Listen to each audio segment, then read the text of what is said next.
Hey, what's up? It's Shani Shay and Nia J, and we are interviewing the Scholar of the Week. So get prepared because Iesha is going to blow your mind. That said, let's start with let's just start with the introduction. Iesha, could you tell us a little bit about yourself? Well, my name is Iesha Kitchen. I'll give you a little bit about myself. I am born and raised in Compton, California. I grew up in Orange County, so I like to consider myself an Orange County girl with a Compton swirl. I'm currently doing my master's of higher education program at Cal State Fullerton. So I'm excited to be here with you guys. I really enjoy women of color in education, so I'm here to share with you all. Nice. Thank you so much for that. You just told us your major for your master's, but what did you study for undergrad? And could you just give us a little bit of background of how you got into education? Yes, ma'am. So I stumbled up on education by becoming a single mother, and I was like, I was on CalWorks, all the assistance programs. And I remember a lot of the workers would just kind of push you into work. But I'm like, there's something else here. So I was like, let me go try to go to school. And I went to school and I dropped out my first semester because I'm like, look, here I am with these babies, these little 18-year-olds answering the question. They don't know nothing. But truth is, I didn't know much, but I had lived experience to bring to the campus. So long story short, I dropped out my first semester and I was like, you know what? I didn't come here for this. I'm not a quitter. And I came back and I got with the proper support systems and I got my first A's in college and I continued to push lines and break barriers and learn more and do different things. And my first thing that still sticks out to me was one of my professors asked me to go see a speaker. I'm like, I'm not going to see no speaker. I'm going home. But I went and it was Jane Elliott. And if guys know anything about the good Jane Elliott, she blew me back. And I said, I'm here to stay. And I continued to break barriers. I kind of started out in community college just wanting a certificate, not really knowing what I wanted, thinking coming from where I come from, I thought, shoot, let me get a certificate, thinking it was quick, easy, trying to get out of there. But other people poured into me. I started to see more of myself. Next thing you know, I'm transferring. Got to the university. I'm like, okay, it's another smell over here. What are they talking about? What's the field? The universities are so much different.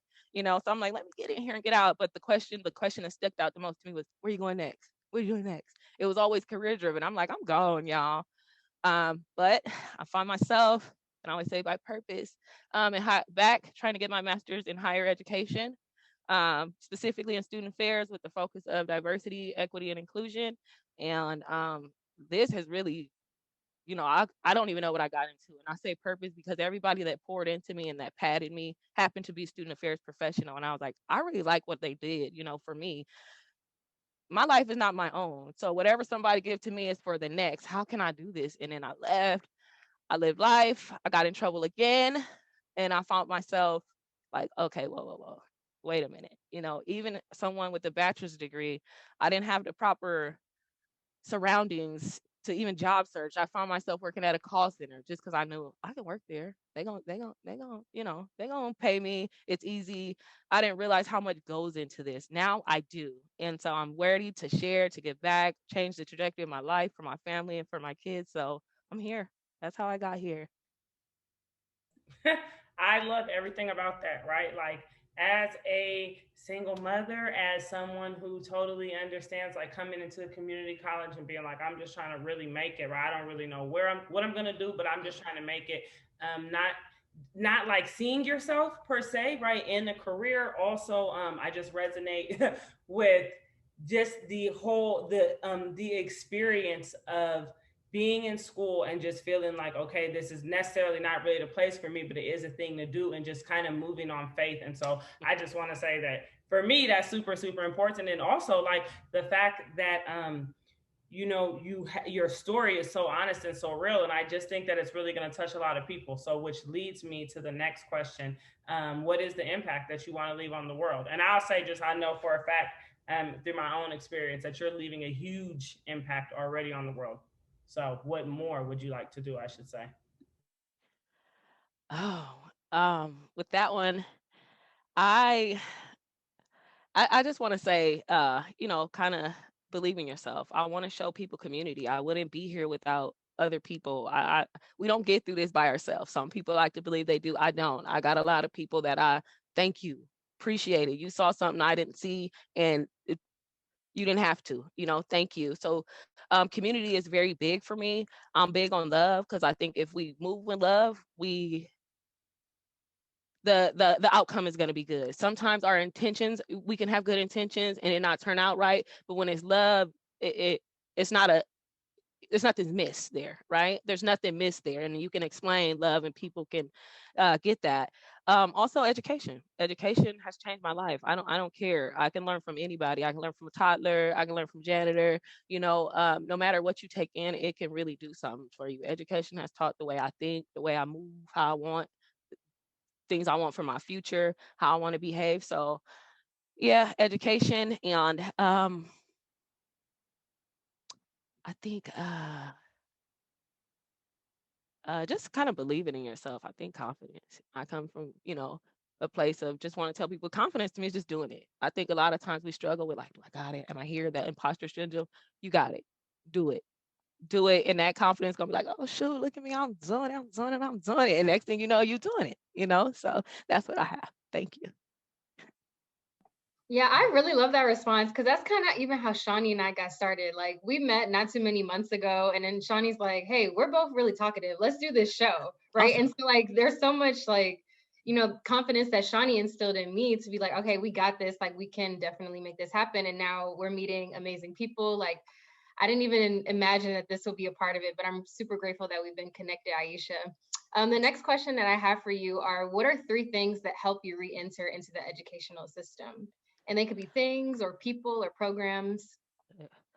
My like I said, my situation was a little different. This Project Rebound and any supportive services for formerly incarcerated students wasn't around, and we don't really talk about it like that. But I would say for one, first and foremost, is God, because like I said, I'm doing it, and sometimes I'd be like, "Ooh, how did I get this A?" But it ain't about the A student. Is not the one who read all the books and put it in. It's the work that put it in, that heart that you have, that believe, and I'm gonna take you, and you're gonna go and you lack nothing. You know what I mean? So that pulls me through that. And I said my newfound support system, because my support system has been strangers. I mean, neighbors coming in like, Iesha, look, you go to your retreat here, borrow my car. I know you ain't got no car. And they just want to pour in because they know where I'm trying to go with this and love. So my support system.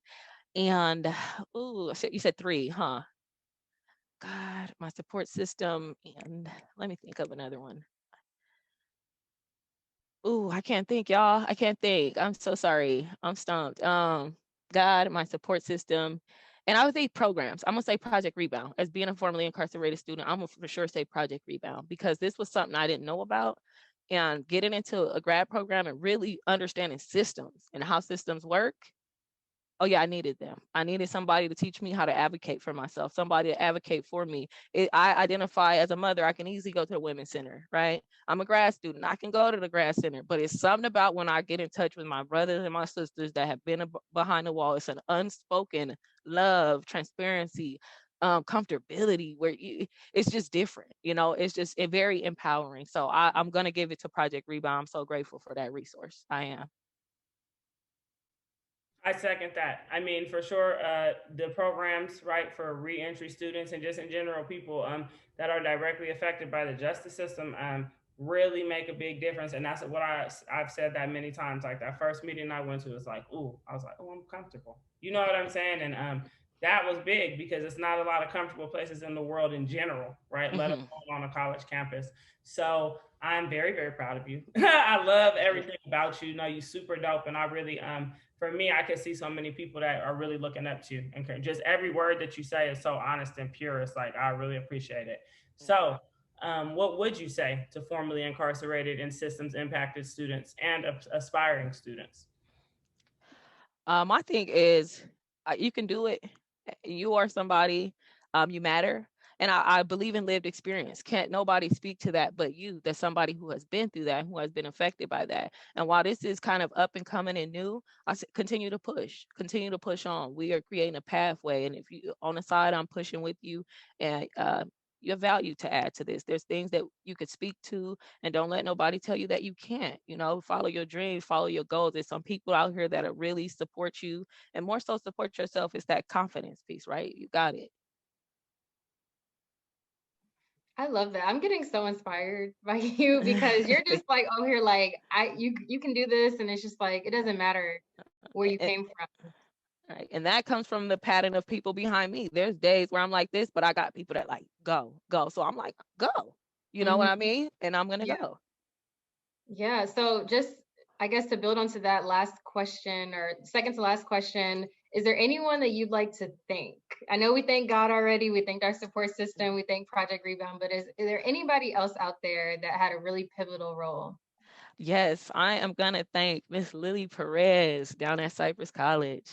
Um, really took me in, right? It's something happens when students get involved, right?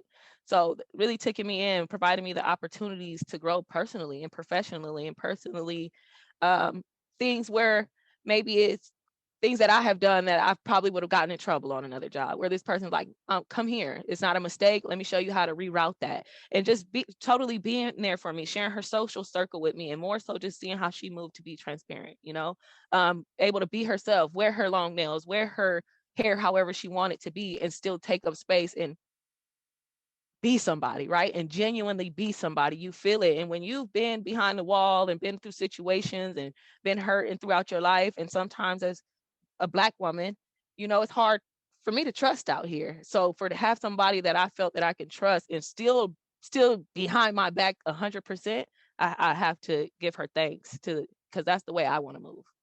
Now I'm pulling somebody else forward with those same moves. So yeah, I definitely want to thank her.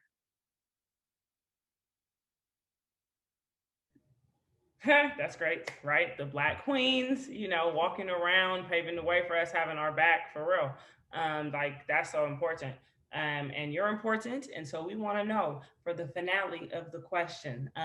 Thank you also though, just for everything you've already shared. But is there anything else that you want us to know about you? Is there anything And I would even say, doesn't have to be about your past, about your future, right? Like, is there any aspiring goals? Is there any thing you want to see in the world? Is there anything that people don't get to know about you that makes you even better and more amazing than you already are? Ooh, that's a deep, impacted question. I would just say change is inevitable. Be careful how you move and how you treat people. Move on love, show compassion. And I got one quote that I want to share, and I like to share with y'all and with the world. And it goes a little something like this. It is respect me, protect me, and never neglect me. I am somebody. Power to the people. Power to the people. And that's it. I know what I know, and I know what I don't know, with room to grow. And I'm dedicated as a lifelong learner. It doesn't mean I'm gonna be always in school, right? I consider myself an academic, so I'm gonna keep chipping away change in this realm. You'll see me, you'll hear me